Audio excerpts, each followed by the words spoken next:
Now, Vegas on the 36 ley line, there's also a pyramid called the Luxor.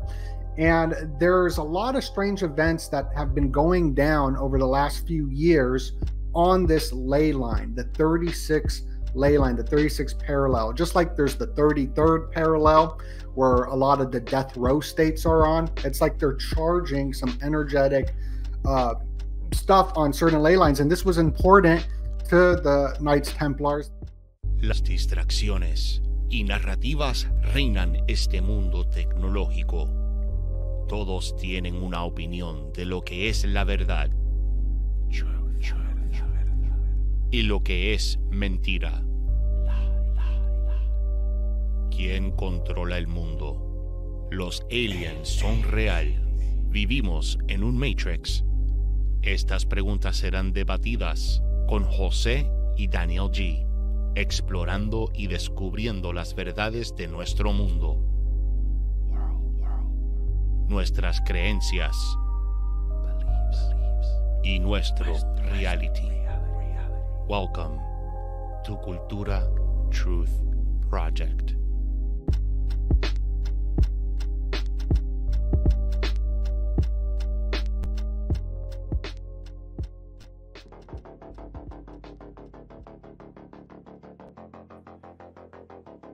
Dímelo, mi gente. Welcome back. Bienvenidos. Otro episodio. Another episode of Cultura Truth Project. Jose G, Daniel G. Estamos aquí. What's up, bro? Welcome back. Oh my God, bro. This has been a weekend into the lovely day that is Valentine's Day. This is our Valentine's Day special, everybody. I mean, this is our recording first on Valentine's. We're recording on Friday. It's airing on Friday. This is an amazing, amazing time to be alive. We got some really great guests going on, and all of this kind of happened kind of all at once, and I'm really, really excited. Estoy súper emocionado para mi gente, ¿cómo estamos? Oh, pero before we get started, I do want to give a shout out a la gente de España que están escuchando con Spotify. Okay. Gente en our peoples to the north, the Canadians. I want to say hi to them too. Okay. And some people in Brazil. How y'all doing? Obrigado. Muito obrigado. Muito obrigado. So thank you guys for listening. Thank you guys for continuing to support Cultura Truth Project. And Thank Jose, dude, what's going on today? What's on the docket, dog? Bro, we got a big show today, bro. So today we're going to be breaking down all the halftime show symbolism that was in the Super Bowl. So last week, nosotros habíamos hablado del Super Bowl del año pasado and how Rihanna was like the egg. And then we kind of showed stuff from Doe-Nut Factory's channel and how he made the connections, right? So we have the Doe-Nut on the show today, and we have Paranoid American too. So we're going to be breaking down. This is going to be a long show, but guys, make sure you follow us on all of our social media in YouTube and on Rumble at Cultura Truth Project. También Gonzalez Media TV on Instagram and on Facebook. Y también asegúrate, guys, just show the support and subscribe to the podcast on all of our platforms: Spotify, Apple Podcasts, iHeartRadio, Google Podcasts. Leave a 5-star review. So with that, further ado, let's bring on the big guns today, bro. Let's bring on first Thomas, the Paranoid American. Dímelo, Thomas. Our favorite anime villain in the house. What's going on, dog? Hey, happy Valentine's Day, guys. Happy Valentine's Day to you, bro. Hey, much love to you, my friend. I don't want to be with anyone else except for you guys. Dude, I feel so special. Just say you can't get any kitty. It's fine. Dude, and let's bring on the big gun for today. He is a documentarian, YouTuber. He is a researcher. He dives into all the occult and the symbolism in pop culture and in Hollywood. He is Alex from the Doe-Nut Factory. What up, Doe-Nut? Hola, it's Doe-Nut. Yo, Aluma Blackpost News. Oh my God. Welcome to I love the show, how me guys. and Doe-Nut are wearing the exact same outfit, and this was not coordinated. I just want you all to know this. Where this was not coordinated. I walked in the house, I put the hat on, put the black t-shirt on, I get on the podcast, and all of a sudden Doe-Nut's over there looking like a stand-up comedian. I feel like I need glasses now. Yeah. Well, you know, I should put on my other Gucci shades. Hey, put them on. You know what? We go with the Gucci. Babe, let me get those shades. Jose gonna put on his real Gucci shades. All that crypto money he be making. Guys, first of all, before we get started, Paranoid Thomas, where can people find you? Hey, paranoidamerican.com, and my latest big project is at paranoidsummer.com, where I'm going to be doing 4 different #1 issue releases. I got a comic called Mold, one called Lee's Demons about Lee Harvey Oswald, one called Rising from the Ashes, and another one you'll have to find out by going to paranoidsummer.com. Awesome, bro. And Doe-Nut, where can people find you, man? You can find me at doenutfactory.com, DOE-NUT.com. You got to put a dash, though, in the Doe-Nut, or just Google it, you know, YouTube. I'm up there. Awesome, bro. So today, guys, we're going to be breaking down everything that went down this weekend during the Super Bowl, especially all the halftime shows, symbolism, the performance. Oh, there we go. I got my stunner shades on. I got my corazoncito glasses. So here we go. We're ready to go. But Doe-Nut, you did an awesome breakdown of last year's Super Bowl halftime show. You made that really great connection with Rihanna, the egg rituals last year. And that was just an amazing, amazing connection. And then all the other stuff that's been happening with the aliens. This year, they went heavy on the commercials with the aliens. So, man, what did you see this year? I'd love to see what you brought today to the show in your slides. And what did you see this year, man? Yeah, so the Super Bowl, the Superb Owl, some people call it, but it's actually pronounced the Super Bowl. It's a huge fertility ritual. You'll always see Ishtar, the Star of Ishtar. It's an 8-pointed star. Going back to most of these football games, you could just see the symbolism. Kendrick Lamar made the Star of Ishtar. Janet Jackson, when Justin Timberlake ripped off her shirt, her boob had the Star of Ishtar on it. And this goes into fertility rituals for the springtime. And that is what it's all about. So Rihanna becoming pregnant and showing that she was pregnant, the pictures of her before it was the pictures of her in an egg, the Orphic egg, which is very occult in symbolism right there. And this is also connected to the UFOs. During the Super Bowl last year, you had these UFOs that was predicted programming through U2 as well. They're a Tung baby. And all these artists are part of these, the Illuminatus, in a sense. They're part of these secret societies. In the Super Bowl, everybody's looking at the field. And if you go back to ancient times, they would have these love festivals, Valentine Day festivals, to talk to the plants with their orgone energy of sexual excitement. And this would communicate to the plants to become more fertile. And there's some evidence to prove that there is some truth to these rituals that they were doing, especially with the blood. They would do the blood sacrifices all throughout history. Valentine's Day, for example, goes back to Lupercale. I might be pronouncing it wrong, but they would be sacrificing like dogs and stuff. But when they do the sacrifices on the field, the phosphorus in the blood makes the plants grow. And I learned that from Paranoid American. He knows more about that than I do, but that's what it is. Everybody is charging the field for springtime fertility rituals. And I could keep on talking about how the weekend when he performed, it was with all men, so there was no fertility. And you can even see it in the symbolism of all the sperm. That's what they're portraying when they wear the white. Usher this year, he was the sperm, so he was in white. And I understand that this sounds really crazy, but the truth is stranger than fiction. 100%. Danny, I mean, we had Juan on the show a few weeks ago, and Juan made a really great analogy. Shout out to Juan Juan podcast. and he said that one of the authors, an Argentinian author, said that fiction is more real than reality. Well, if Usher was the sperm, I mean, no better person than Alicia Keys to be the vessel. I'm just saying, because she dropped dead gorgeous on that stage. What about Usher?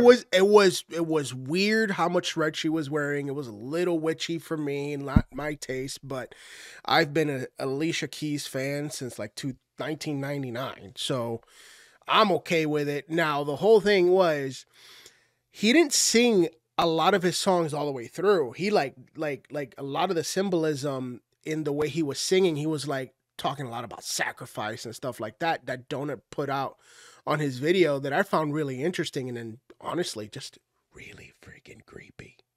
Okay. Just creepy. Thomas, what's Doe-Nut talking about with the blood going into the ground and helping fertilize vegetation? What's that all about?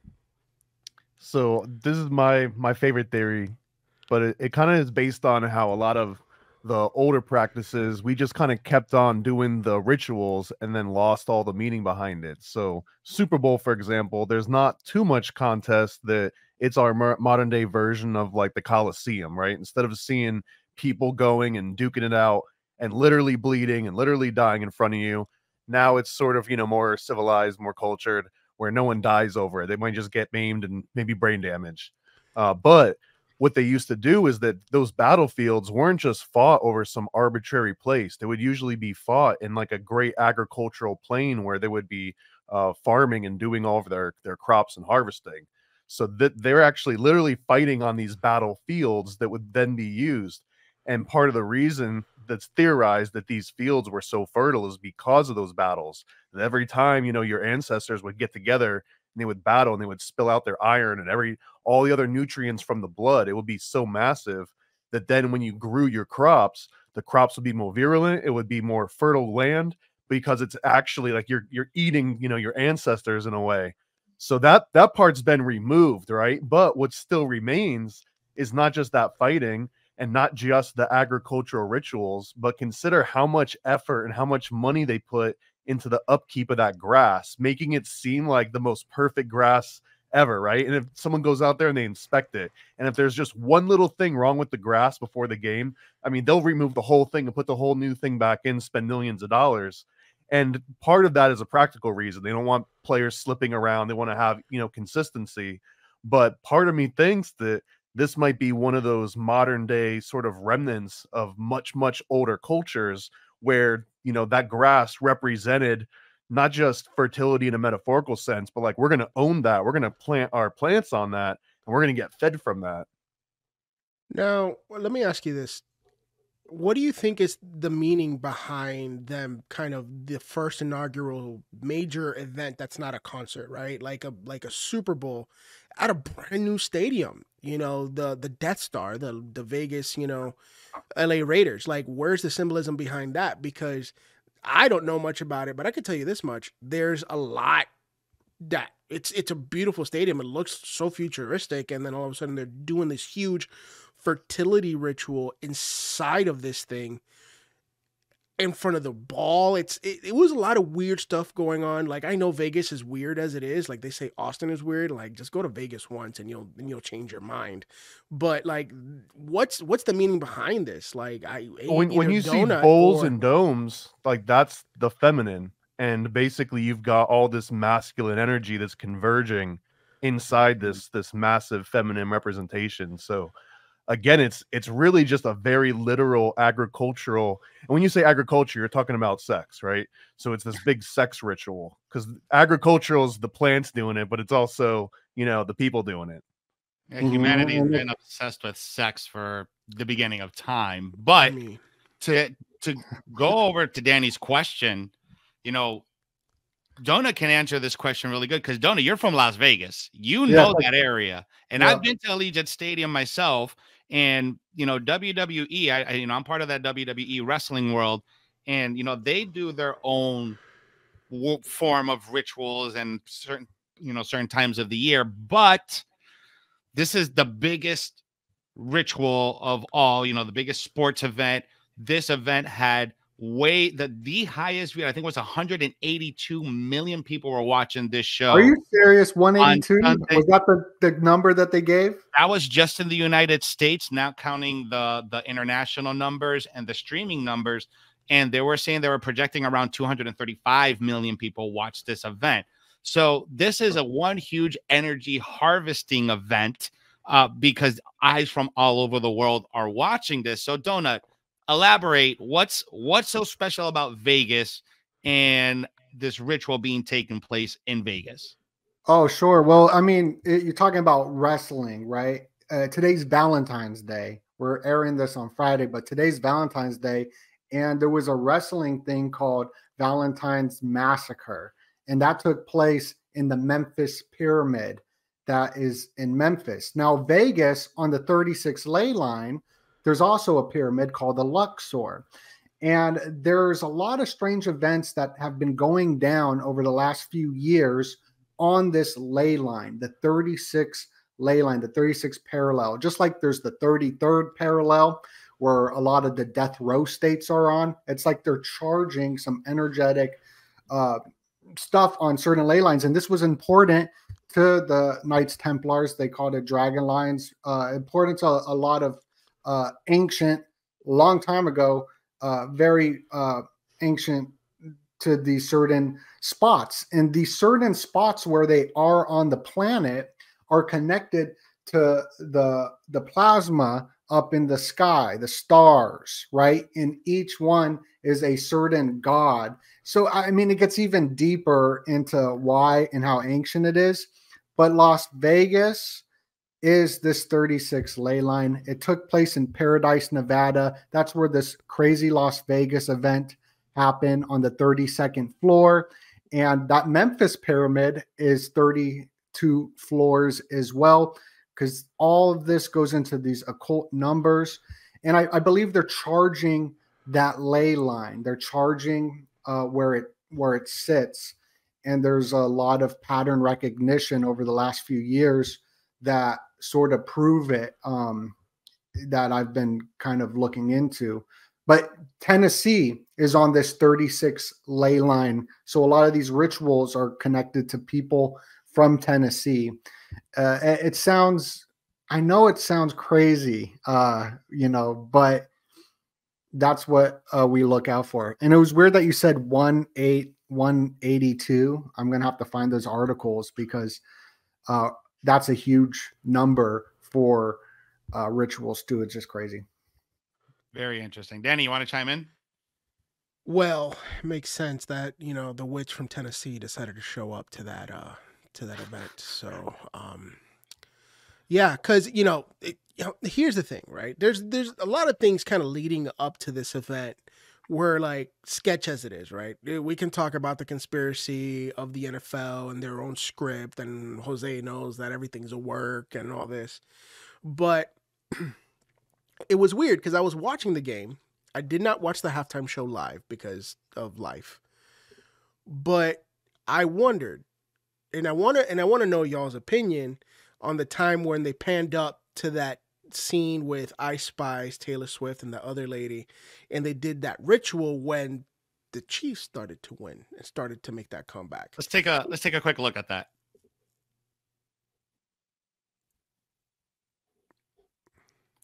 All right, I want to rewind it just a little bit. I want to play the volume on this one. Love Ice Spice. Like, I actually enjoy. There's a video. Like, Shout out see to here, they're at the Matt game right now. Max They keep showing her on, and I swear that's an upside down cross. And what I'm about to show you is actually the scariest one. This is where I was like, hold up, something isn't right. All right, so this is a video of somebody at the Super Bowl while Taylor Swift is taking a drink. Right, so if you see it, you just see Taylor Swift chugging a drink. Everyone's going crazy, right? And she's choking herself with. Like, look, again, I'm not a crazy. Show it again a little bit larger. Look what she does with her hands. For our podcast audio. So she's doing like little. Bro, she's legit throwing up.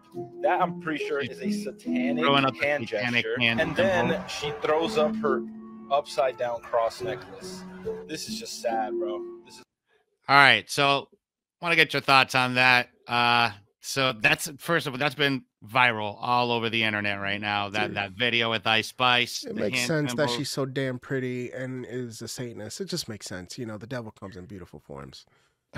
Thomas, And they also say that Zena LaVey looks a lot like Taylor, that they're clones or daughter, mother. Thomas, was Ice Spice doing a ritual up there with Taylor? I think maybe. I don't know how much effect it had, but I think that maybe that's true. And there's another theory, in case you haven't heard this one, that Ice Spice might be the reincarnation of Stanley Kubrick. What? Really? I believe that she was born the day that he died. I'm pretty sure that that's accurate. And there's a whole lot of synchronicities between the number 237 and Ice Spice. She's the Avatar? I don't know if she's the Avatar. She might have just been the next body that Kubrick's soul decided to jump into. Or, oh my God, I don't know how it works. You know what I mean? I don't know the science behind it, but this theory has a little bit of legs to it, I think. Yeah. Well, the chief founder died on December 13th, which is the day that Taylor Swift was born, on December 13th. So there's something strange happening in the universe or cosmos or whatever you want to call it. It's like we're either looking through the Matrix, or we're looking at some sort of Fibonacci sequence, or this is some sort of ritualistic stuff going on. But whatever it is, it's definitely a weird phenomenon. Yeah, it definitely is a weird phenomenon. And one thing that a lot of people have been commenting, especially about that Ice Spice video, was particularly about her cross, because her cross is upside down. And just in case people don't know, an upside down cross doesn't necessarily mean it's satanic, but it is St. Peter's cross. It is a symbol of Christianity. However, Hollywood and the mainstream media have distorted that symbol and have made it satanic. And the one to the right is actually the satanic one. Is the double cross with the infinity sign. So, like, Thomas, dude, like, when you see people mistake those things, and I don't blame them for, mistaking it for a satanic cross, but that's what it is. Well, it's a little bit of both. So first of all, the same thing could be said about an inverted pentagram. You can find old churches that have the upside down star. So that's not exclusive to Satanism either. What we're talking about here, the cross on the right that has this little infinity symbol and almost like the two bars on top, that's the Luciferian cross, not necessarily the satanic cross. So that would be inferring Lucifer and Luciferianism and everything that goes along with it. But the cross on the left, which is just the regular upside down cross, if it's not the cross of St. Peter, then it's essentially an inverted cross. And I guess in a lot of Satanism, a large amount of it just has to do with exactly what a Catholic Mass would do or exactly what a Christian Mass would do, and then doing the opposite. Like, for example, the Black Mass, where they have like a black Eucharist, and they have, they basically try and do everything in the exact opposite order, like playing a record in reverse. So in that case, in like a Hot Topic kind of way, the upside down cross is sort of satanic, just because it's taking something and then inverting it in a very superficial way. If you were to see that, again, I think you might be encountering what we would call a mall ninja in the wild. But if you see the Luciferian, it might imply that, they've just got a mall ninja with better taste, or if they're an actual Luciferian, there's probably a little bit more to it than just being angsty. Doe-Nut, you want to chime in? Yeah, and I heard it was also called a Leviathan cross as well. And it looks like numbers too, where it says 118, which is January 18th. And this is a day that people release albums on. I believe the game released a documentary on this date. So certain dates are linked up to these symbols as well. It's a big date I always look out for is November 18th, because it's the 322 day. It's the day the Illuminati founder died, Adam Weishaupt. Johann, I believe his name is. Is that right, Paranoid? Johann? I mean, Johann is the same as John and Job and all of those. Okay. So the founder Jose of the Illuminati is the same thing. Oh, Jose. Oh, great. Jose, have you sold your soul to the Illuminati? I have not. They tried to get it. I had someone. So Doe-Nut on the first or second episode, I was screen sharing someone had reached out to me on Instagram. He's like, hey, by the way, do you want to join the Illuminati? You know, you just have to sell your soul to the devil. And I'm like, no, I'm good. Yeah, well, we got the same deal, but ours is 10% cheaper, just by the way. ParanoidAmerican.com. Cheapest introduction to the Illuminati. Yeah. I don't know what I was gonna say. What were we talking about? Oh yeah, so that date, Justin Bieber went into the metaverse. A lot of people release albums on this date, but Ice Spice and them taking the shots, when you drink an alcohol, that's a spirit. So the spirits are mixed in with this sort of satanic witchcraft, whatever they're doing, magic to win the game. But obviously it was scripted. It was a big commercial for sorcery, pharmakia, sorcery, and all that. And Ice Spice is Isis. That's even her name, Isis. And her album cover is the symbol of Isis as well. So these artists portray certain gods. You had Yeezy, who's portraying Jesus at the show, just like Drake portrays Saturn. He's the sixth god, the sixth planet, Saturn. They portray gods because somewhere in the collective unconscious, it's symbols that you were already able to be controlled or manipulated or hijacked using that. A good example is when you're driving and there's a green light, you know to go, right? So, or a stop sign, it says stop, it's just a symbol, but that symbol is controlling our actions, that and a police state or whatever like that. But her taking the shots, Lil Jon talking about shots, shot, right? Well, that goes into double meanings, right? I think it's called a double entendre. I don't know if that's the right word, but that's correct. That's correct. There's other meanings to what they're talking about. You know what I mean? And I'm not even going to get into what that whole thing means, but they're definitely doing spell casting. Now, I find this very interesting because leading up to this event, right, a lot of the online chatter was that Usher, you know, the star of the ritual, the main performer, reached out to guys like Justin Bieber, who is very well known to have been a born-again Christian, and he kindly declined, said he wasn't interested. What do you think about things like that? Because at one point, Justin Bieber was the next one, right? In the eyes of this Illuminati, secret society, and music industry and entertainment. Ever since he converted, they kind of shunned him to the side. What do you think about him turning down this invitation for this ritual? Beeves? Yeah. The Beeves, he got the owl tattooed on him. So it's the superb owl. So he's a perfect candidate. He also went into the metaverse on this November 18th day, the 322 day. He is deeply in it with the satanic elements.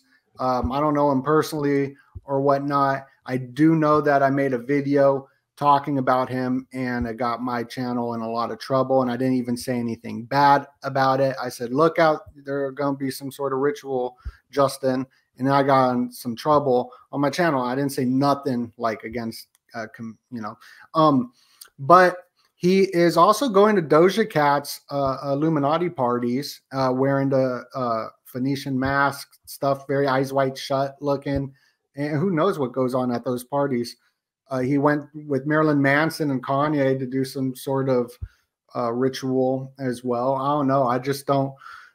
The thing with the musical artists is that they're mystics and they have the ability to control the minds of the masses. They have the ability to sway the votes over to Biden, for example, if it's Taylor Swift and the Swifties, all charging up that millennial psyche of the soul of the woman, looking at Usher's V-shaped abs, really bringing that Oregon energy into the football stadium, you know, like we were talking about earlier. But they can pack. Look, think about it. Taylor Swift packed the entire audience to record-breaking levels because they hold power over the souls of the masses, unlike a politician. This is why the Illuminati wanted to recruit the youth. And the only way to recruit the youth, according to Philo Kennedy, the actual creator of the Illuminati, was to manipulate them through power. And then you could see this with musicians and artists and writers, taking them to put the messaging into it. So what's happening with these artists picking Justin Bieber, if he is spiritual or whatever, I don't know. I don't know him, but there's definitely more at play than just if someone is religious or spiritual. They're corporations. So Justin Bieber isn't Justin Bieber. He's a corporation. Jay-Z, Kanye, they're corporations. They're not a single individual entity. They're an LLC. You know. I get it. Now I want to shift things over to aliens, because this Super Bowl, I counted, there was a total of 6 alien commercials.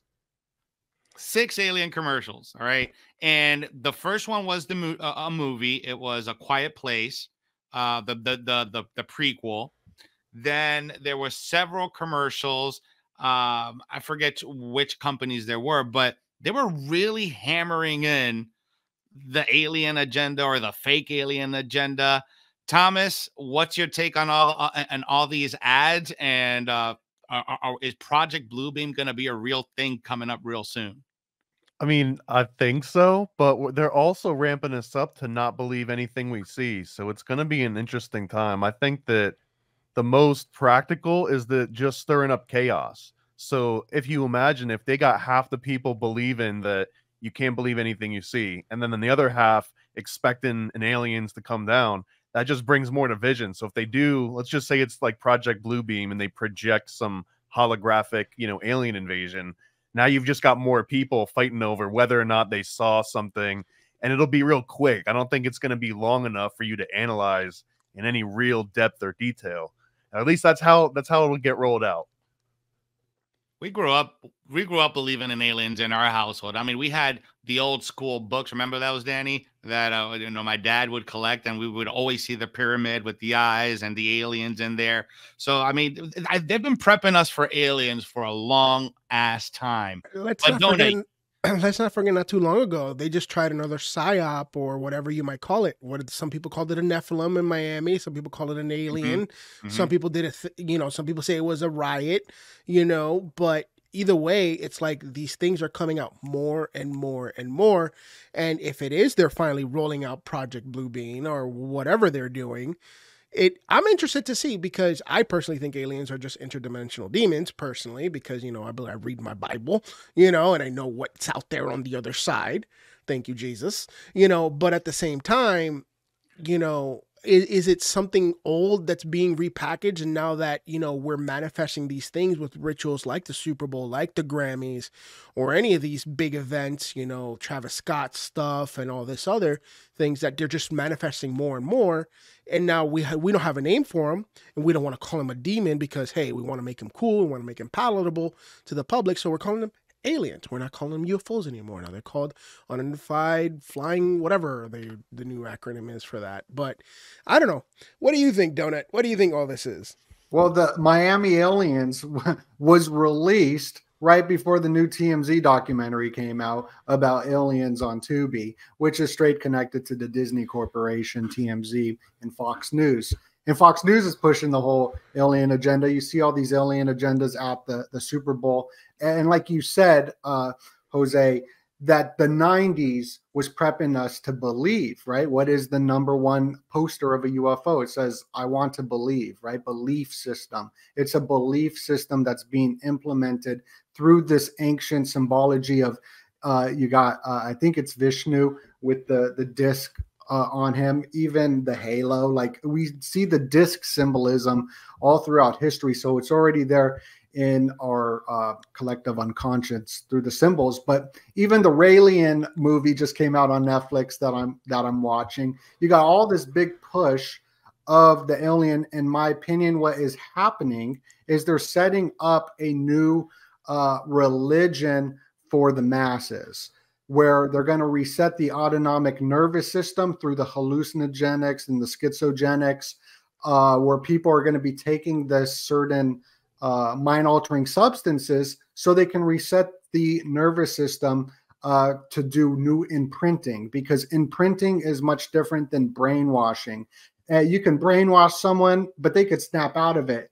Imprinting is very different. Wherever you were born, your nationality, your religion, or whatever, that was imprinted into you, and it's not, you can't really shake that.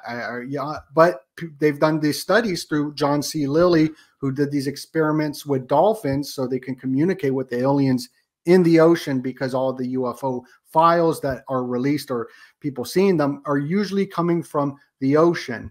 Now, he was doing these experiments with the dolphins, touching them, giving them hallucinogens and stuff like that, so they can communicate with the whales. So the whales will go communicate with the aliens. That funded by like the governments and stuff. So this is really strange. But he wrote a book called Meta Programming about taking the certain schizogenics to reset this imprinting, to put new imprinting into it. It could be a good thing for like low case bottom alcoholics, maybe, or drunks or something. Someone way out there, you know, I'm not saying, I'm not throwing everything out with it, but are you telling me the military industrial complex cares about our spirituality? That doesn't make any logical sense there. So what's happening is this belief system of X-Files and all of this. I grew up in the 90s, so I believe in the aliens, right? And now I'm researching the alien stuff, and you see that it's connected to people like Harold Putoff, Scientology, who's controlling and handling Blink 182. There's another 128 number, but controlling them to put this messaging out to the public to believe in it while they're on these certain schizogenics and they're talking to their AI on their phone. That's what the whole Martin Scorsese commercial was about, was everybody on their phone, right? And when we're on our phone, who are we talking to, or who are we watching? The whole news agency is going to be an AI robot. So maybe it already is that we're already communicating with. Danny, so one theme I noticed this year during the Super Bowl was the color schemes. So there was several color schemes going on. So obviously we had the red and the gold from both teams, because both teams were flexing red and gold. But purple was a very dominant color also during the Super Bowl. And purple is popping up everywhere. Purple lights on the street, purple lights in music videos. Thomas, have you looked into these purple lights? Have you looked into what the purple lights mean, and why are we seeing more of them? Well, I've looked into the practical examples of this. So the purple street lights, for example, it's been described as like a deterioration on the film that they put on the new LED lights. But then I've also interestingly found all sorts of extra articles that are like, oh no, the purple is actually intentional because it's good for the environment, or it's better on eyesight, or it's more efficient in the way that it projects the light. So it's weird that there's these alternate variations of, oh, it's an accident. No, it was actually intentional. Purple actually puts you into a completely different, more docile mood. Just like blue is very calming, red kind of gives you a little bit more energy, right? It gets more aggression out. And then purple has this interesting combination of the two. So it's very subjective. It kind of keeps you in like this fluid state where you could go into either, but you're almost in like a delta state. Purple is also I guess the most coveted color of the ancient world. If you remember, Usher was wearing the phoenix on his shirt, right? The very word phoenix actually originates from the color purple that the Phoenicians was able to harvest. And they would harvest this on a full moon at a very specific time of the year, and they would basically, milk these different sea creatures, these shellfish, and get these different pigments. And it only worked to get like the very, very darkest purple. It almost looked black. It was like a two-tone. So if you looked at it at a slight angle, then it would turn like a bright color of purple, and then back it would almost turn black. This was the most coveted purple. Only royalty were allowed to wear it. Now purple is a little bit more ubiquitous because anyone can make it out of anything, but it still implies that same version of royalty. And again, that mixture of blue and red, like Doe-Nut loves to talk about the double-headed eagle. That's basically the blue and the red combined would be purple. Wow. I mean, it's also like leading up to it. Like I thought, you know, leading up to all the conspiracy theories of the NFL being scripted, the purple was supposed to be the Ravens, but because of Trump and all the political, you know, climate going on, it's like the powers that be were like, no, we need to run the same ritual we ran in 2020 so we don't get Trump back in office.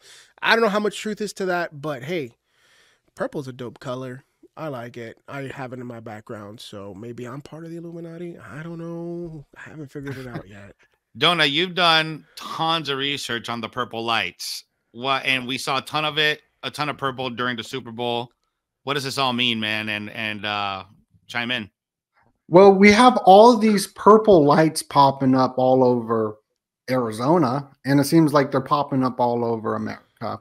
What is this all about? So did some research into what is this? Where, you know, purple or blue holds the most information. I don't know how it works, but like you got a Blu-ray disc, right? Why is it a Blu-ray disc or Bluetooth? You know what I mean? So it must hold the most information. That's what I've heard. Higher frequency, blue is. Say that again? Blue is a higher frequency than other colors, which is the same reason if you got like a blue LED light in something, those require more voltage. So yeah, and then you look at the light spectrum and it goes from purple to red, and we don't see everything. So there's like the ultra red or whatever. But if you watch the Grammys last year, that there is Jay-Z, who's Hove, right? H to the O-V. I used to move them snowflakes by the O-Z. Yeah, exactly. He's portraying Hova, like Jehovah. So there's all this like weird imitation, and he is sitting with the 12 apostles, right, in it. That's what they were mimicking or imitating or whatever they were doing. And they were around all the purple lights, and all the street lights were purple. So I was looking into optogenetics, which is mind control, and through light bulbs, through lights. There's a flicker rate on the television that's very well documented back when people had televisions, where there was the flicker rate, which puts you in a hypnosis state. So there's something strange with light in general, just in general. But they've done these studies on these rats, lab rats, and whatever can be done to a rat pretty much imitates what can be done to us. That's why they do the experiments on mice and rats and stuff like that. And they're able to put in false memories into people's brains, or these rats' brains, through the optogenetics, through light bulb manipulation, because it must be holding some information. I don't know how it works, but this is real, true stuff that goes down. This isn't like conspiracy. So what are all these light bulbs doing? They're not incandescent light bulbs. They want to save the electricity. And anything that you hear about saving the environment, it's going to be connected to the whole UFO thing, right? All the UNESCO aliens are coming out. It's all connected to some climate stuff. So just remember that in the future when the blue beam stuff happens, that it goes into that agenda, which is more. Yes. Sorry. I was going to say, I wanted to tag on what you were saying there, Doe-Nut, about that like flickering of the TV. In the US, it's specifically 60 hertz, meaning it flickers, I guess, 60 times per second. And overseas, it flickers at 50 hertz, so 50 times per second. And that's exactly what you're describing, is it puts you in a certain state. And for anyone that's like wondering, like exactly what that feels like, if anyone's ever been to, there's 3 examples, right? You ever been to a movie and you're like, man, this has like a different feel to it, just the way that it looks, and you can't quite put your finger on it, because a lot of movies are shot at 24 frames per second. It's called like the film look, right? And it has this certain quality that you can't quite put your finger on, and that's because our brains don't work at a frames per second. It's like this immediate you know, sort of feedback loop. There's no such concept as like these weird latencies that are standard. So if you're watching TV, now you're talking about 30 frames per second, maybe 60 frames. If you got a regular computer monitor or TV monitor, this is going to be running at that 60 hertz, right? And then the other thing is that if anyone's ever seen one of those TVs where they put it at like 200 hertz or, you know, 200 frames per second, and it's like, man, all of a sudden it feels like a soap opera or something.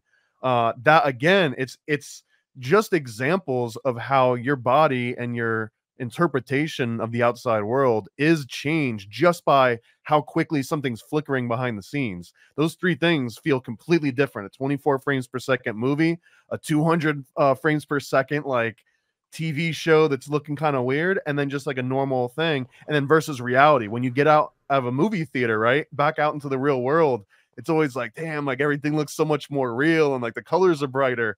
That's literally because you were just limited to seeing 24 frames a second for the last 2 hours, and you go back out. So yeah, we also sitting there watching the TV, that it puts you in a very specific state of being.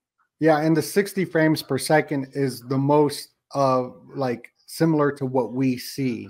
And that 24 is that cool film look. But yeah, so the light bulbs, they can do the light bulb manipulation with the LED lights, and that's called optogenetics. You got alien movies like Men in Black, where they flash something, a light, and then they replace their memories, right? It sounds like science fiction, but they actually can do that. So it's absolutely nuts. And also Taylor Swift and the Swifties, when they went to the concert with all the flashing lights everywhere, they forgot their memory. Like, I think that they were implanted through Project Artichoke, some sort of mind control there. And that's why I don't go to concerts, everybody. Well, you can go to concerts. They just, you don't want to go to a mainstream concert. Oh no, for real, man. I've seen like some of the stages that they put on there. It's like they blatantly put like mind control, and they put like the white and black in there. Like they're literally trying to mind control you people. So, and then people have all these reports coming out that, you know, the Swifties are losing their memories, you know, during these concerts. So something is definitely being done. I got the picture right there for you. Oh, there it is. Oh yeah, look at that. Oh Lord. And that's a Beyonce concert. Don't get me started on that witch, man. That girl, that lady just is not of this world. Let's just say. And that was another commercial that was wild. That Verizon commercial that dropped during the Super Bowl with Beyonce, talking about, you know, the transhumanism, you know, the cybernetics, everything happening now. So the Super Bowl, what I've been noticing now, Doe-Nut and Thomas and Danny, is that it's serving as some sort of a predictive programming for that year.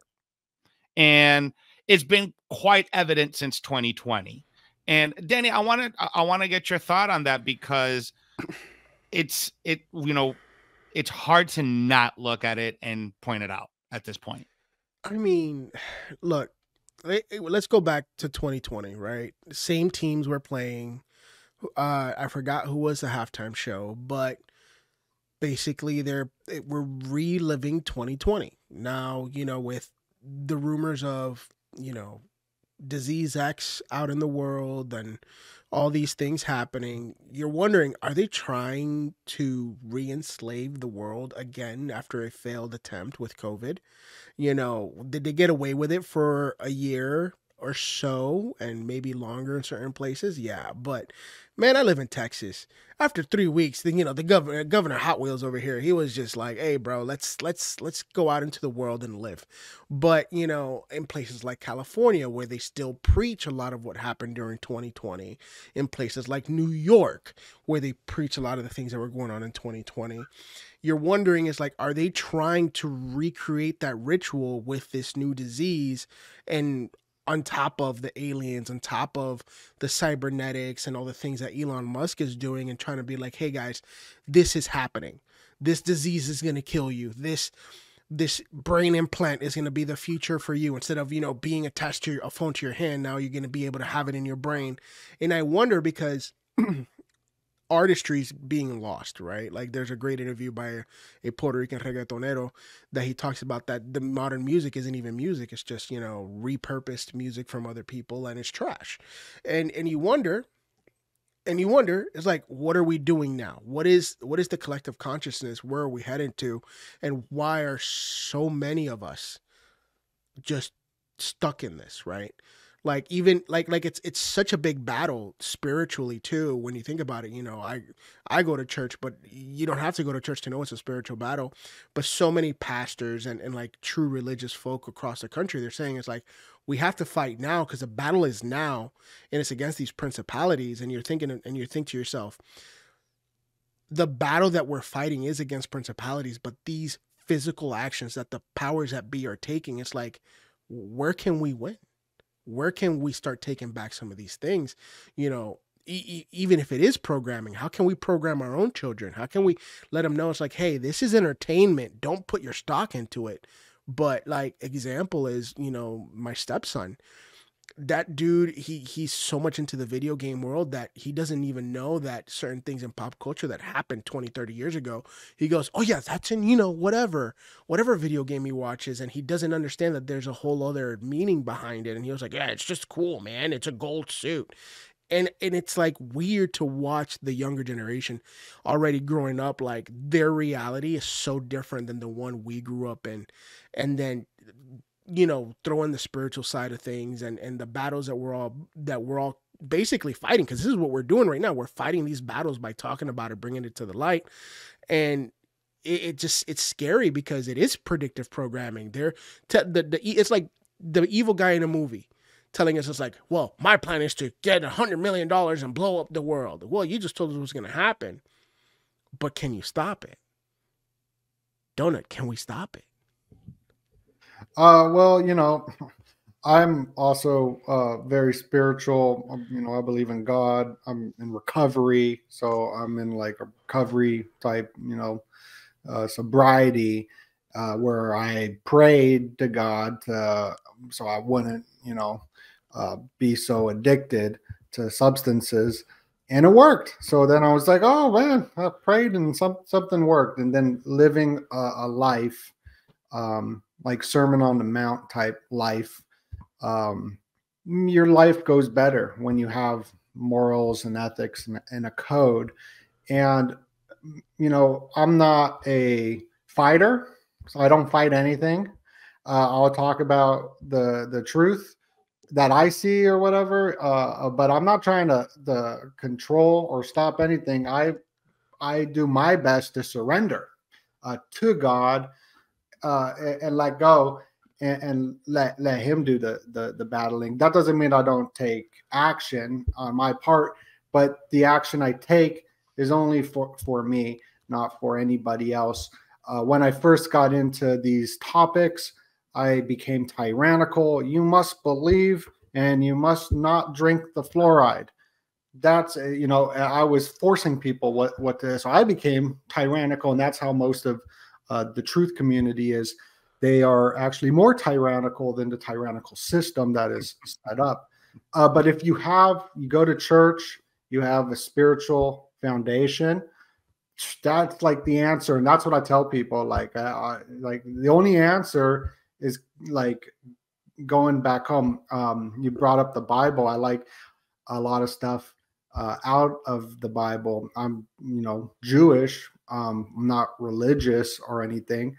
I just take what, you know, I'm not against religion either. The whole truther community, I come at it from a recovery perspective, and also understanding and printing as well. But if you live your life like the way Jesus lived his life, your life's going to go better. At least in my opinion, or not even opinion, but my experience with that. And that's the surrendering, and also not looking outwards for solution, but changing yourself. Everyone wants the world to change, but try to just change where you put your keys in your pocket. If you put it in your left pocket, try to start putting it in your right, it's going to be really hard. So it's hard enough just to change ourselves. And I always go back to individualism and the individual. That's where you got to go. You got to kind of go back home. Thomas, you want to chime in?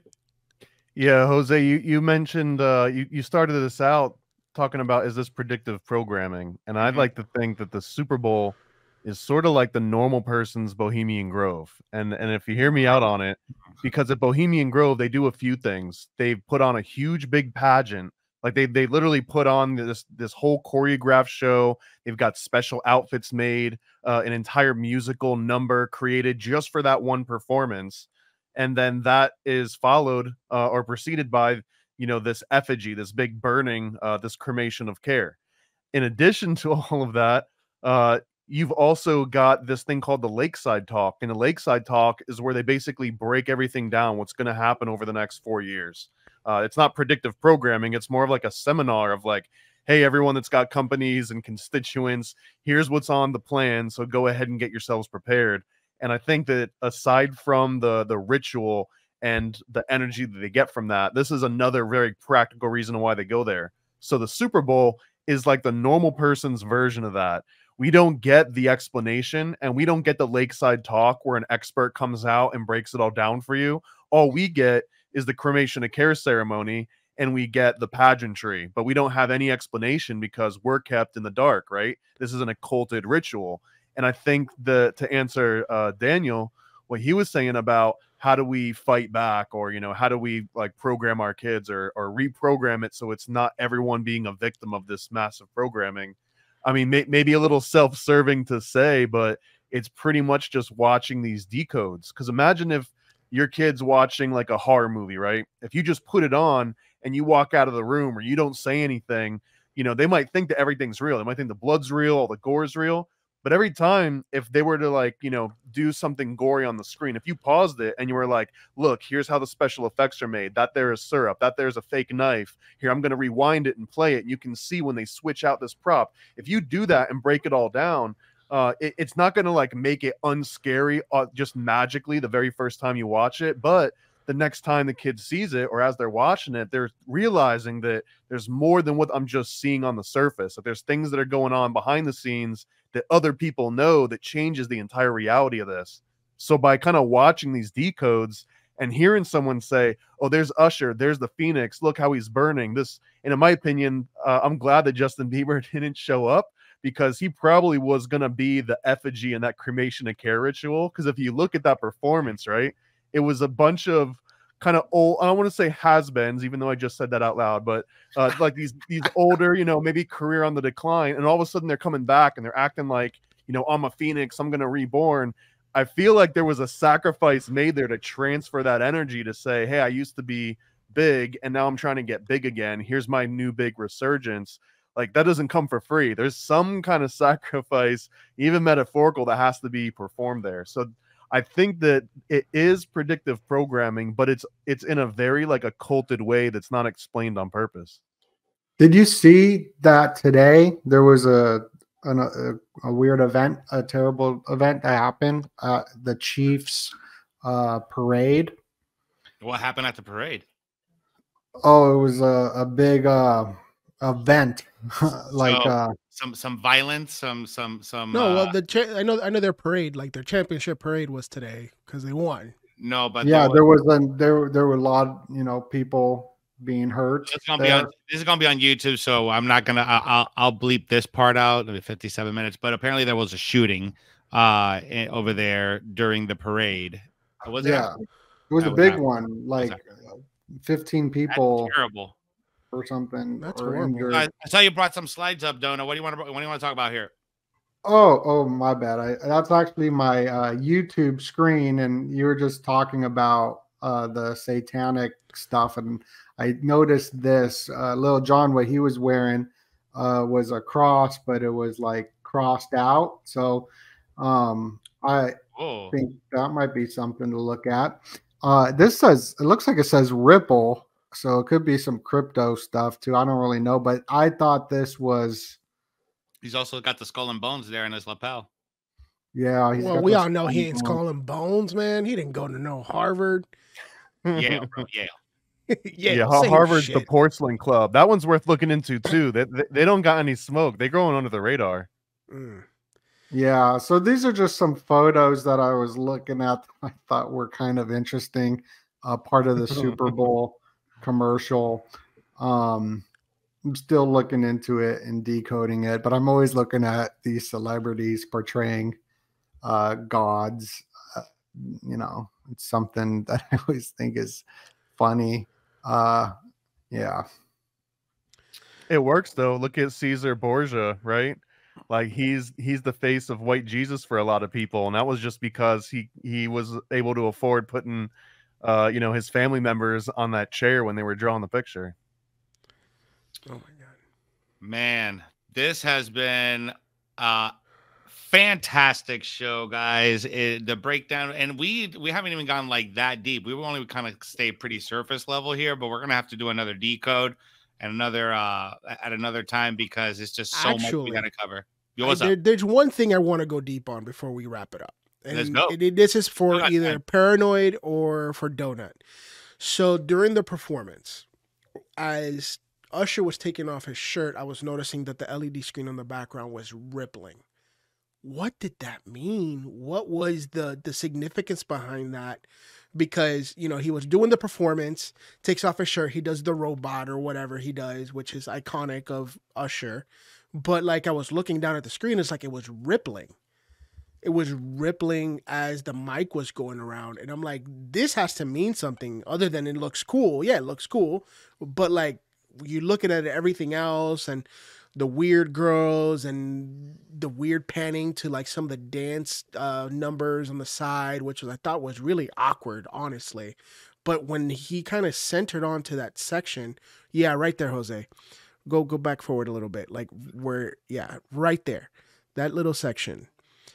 He takes off his shirt and he starts dancing, and like everything goes dark and you see him and like just the stage just rippling. And then my entire time I was like, what out of everything that's already been done, what is the meaning of this? Because this felt really weird. It felt really forced, almost awkward. Like I felt like I was literally a little bit being raped. I hate to say use that word, but it felt a little weird. I want to take a quick crack at it, and Doe-Nut, you can elaborate on it. But on the last episode, I had mentioned something about the reason the NFL or the powers at be were using Usher is because they were trying to usher in something new, like digital currency. And you just said that something was rippling under him or rippling behind him. Ripple is a cryptocurrency company, and Ripple currently has like I know this. I will say this, Jose, before you finish. This is fair use, so go ahead and play like 3 seconds of it. So you see the Ripple. I'm not gonna. My friend did a video, and for some reason, YouTube had him remove this part of the shirt being off. So really, yeah, it's fine. It's fine. But to make to finish off the connection, Usher with there must Ripple, be something there. I don't know, maybe subliminally, because Ripple currently does have partnerships with the U.S. government and over 52 countries all over the world to bring in the CBDC. They're working with the Swift system with Taylor Swift. Yeah. It's I think it's bigger than just Ripple. I think that this pageantry was a story about transhumanism, because it starts out with Usher and basically the human form on the regular Earth. He burns up. He goes through this Ripple where they're and the lasers and everything. In my mind, this was them like scanning his consciousness after he dies, because this part happens after he burns up, I believe. And then after this, it almost turns into like these robot dancing, right? So this is actually the progression, the story where he starts out as Usher, he dies, and he comes back and he's reborn in this new sort of transhumanist role, like these little robot suits that they're in. So I mean, I think it's very abstract, but it's the same abstract way that like a Bohemian Grove play would play out. Also, something else that popped up during the stage, I don't know if you can back up a little bit to where he's on the clock. Yeah, right there. Yeah. Sign of Kronos. That's is he portraying Kronos here, or like what's going on here? And then that stage also showed the 3 circles. What are we seeing here? It's the Trinity, I think. The circles, Kronos is Father Time. That's right? And he's the eclipse of his shadow, could be foretelling the eclipse somehow. But time running out seems to be something on the agenda. Taylor Swift had her Midnight album wearing the midnight clock on her neck.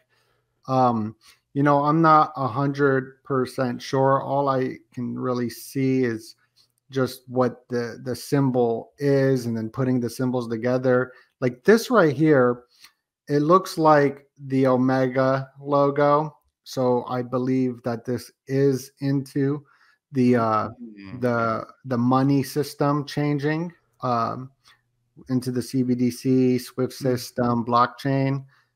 Even Biden, after the concert, he posted a meme, and that meme was a crypto meme. Right here, when those laser eyes happen, that's been the known meme for cryptocurrency. So I think that's I love the first comment underneath that picture. I love the first comment. Replacing the dollar with Bitcoin. That's yeah. It's well, this is a Bitcoin site. But the memetic magic is I got another funny picture. and that I don't know if Danny, if you know what mimetic magic, can you explain what mimetic magic is just on a surface level so people can understand? Yeah, so memes are so powerful. They are actually what brought cryptocurrency to the limelight of the masses through Dogecoin. That is what introduced people into cryptocurrency, even though it's been around since 2010 or before that. Mm-hmm. And the most powerful people rise to power via memetic magic, which goes all the way back to the shaman days as well. But now it's being implemented on the internet, on the interweb. But a meme is pretty much an idea, but not even an idea. It's more simple than that. It is seriously the most simplest thing for somebody to digest. It's a symbol, really. Like you see Michael Jordan symbol or a Trump hat or something, or whatever it is, a Star of David or a cross. You just look at that, you already know what it is. And a meme is sort of the same thing. You don't have to look into anything. It's just a symbol, and this is being used for power and control. And you can see this with the most powerful people utilizing it. That even Biden ended up using it after Taylor Swift Super Bowl. Does that make sense? I could keep on going and talking about it. No, it's like to me, all of this, right? Like the performance was creepy. Like everything was creepy. Like it's like the way I put it is, for me, Jose is way deeper into this world than I am. I'm just here for the snarky remarks. But it goes to the point where you start kind of pulling back the veil in a lot of this, and you're like, what are these people doing? Why are they doing this?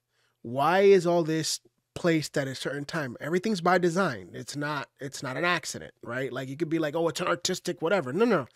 If you're an artist, you know that you do things on purpose, right? You're not an abstract artist all the time. It's like most of the time it's like, oh, I have this vision. I want to put it like this. This is how I want it to be constructed. At least from the standpoint of a comic, I don't just do things by accident. I know I write a set to say certain things and I want to convey an idea, whatever that idea is. What are they trying to do with this performance? Are they ushering in the new age of no fiat currency? Everything's going to be crypto. Are they ushering in World War III? Are they ushering in Jose's theme, the next paradigm shift in at least the first world? It's just a lot to think about. Mm-hmm. Yeah. I mean, absolutely, that's what's happening, for sure. And also, just to add on top of all that, you're spending millions and millions of dollars on something. So the Super Bowl commercials cost $7 million for a 30-second spot. So whatever is in that commercial, they're spending 7 to 14 million just to air it, but that's not even going into the production of it, which is another 2 million maybe. I don't know. They got these big Hollywood actors in it and whatever.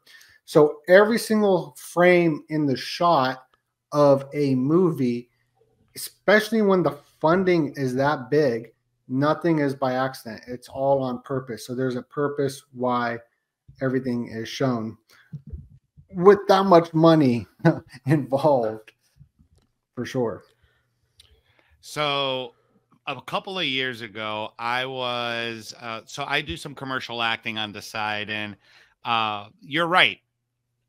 They spent a lot of money on these Super Bowl commercials, and I was part of a Super Bowl commercial back in 2021 for T-Mobile. And let me tell you, man, these people spared no expense. It was out in St. Pete, and here in Florida, it was unbelievable.